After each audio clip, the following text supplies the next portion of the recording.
All right, in this video, I'm going to talk a little bit about disability insurance from the standpoint of benefit analysis for an employer. So this actually ties in with the video about taxation of disability income insurance a bit. Um, so if an employer is deciding whether or not to offer disability income insurance, it actually leads to some interesting kind of discussions. So if the employer offers it but is paying the premiums, then the benefits that would be received in the event of disability would be taxable to the now disabled employee. So from that standpoint, it's kind of an interesting side effect where the benefits would be taxable.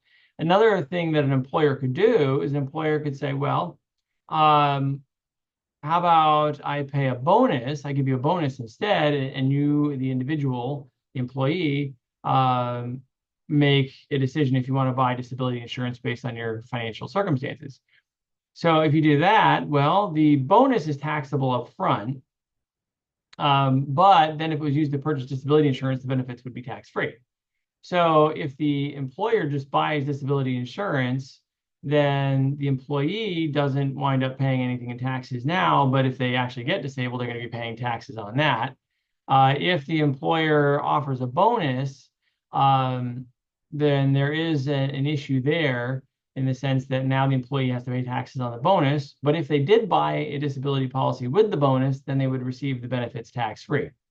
So that's kind of an interesting assessment to make as an employer to determine what you think makes the most sense. And there is going to be probably a little bit of some different points of view on the correct decision on that. Specifically, one thought process might be the employer might sort of assess or try to evaluate the extent to which they want to I guess, sort of look out for the interest of the employee when the employee might not necessarily be looking out for it themselves. And what I mean by that is not everybody who is working at a job is necessarily thinking about retirement as much. Statistically speaking, people don't always save for retirement in ways that they should. They sometimes pass up on matches that are available in their retirement accounts and things like that. People don't necessarily sign up for disability insurance when given the choice, when maybe it might make sense for them to do so. And so it could lead to an interesting philosophical kind of discussion at the employer level of at what point does the employer want to essentially make the decision of purchasing, say, the disability insurance, because if they think that if they gave the bonus, the employee might not, and maybe they should. But on the other hand, if the employer goes the bonus route, the employee, maybe they already have disability insurance through other sources. Maybe they don't need more disability insurance. And so maybe that actually is better for the employee to allow the employee to decide what to do with the money.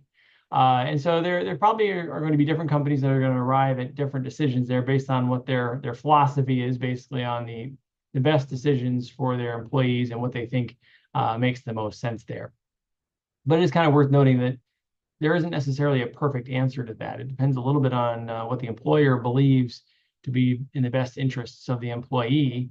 And as they have to make a decision across the company, that gets a little bit tricky because what might make most sense for one employee is not necessarily what makes sense for another employee, but the employer has to make a decision to kind of across the company about how they want to do that, to either do a disability policy that they pay for, which then creates taxable benefits, or just pay everybody a bonus and let them decide what to do with it. So that's kind of an interesting thought.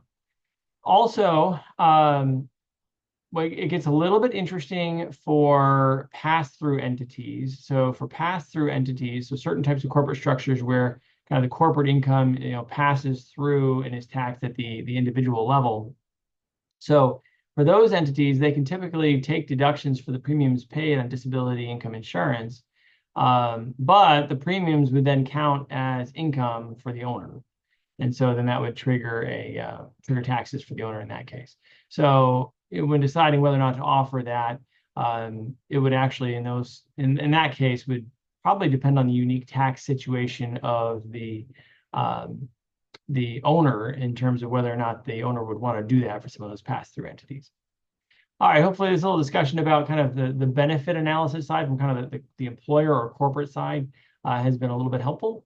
Thank you for watching and have a great day.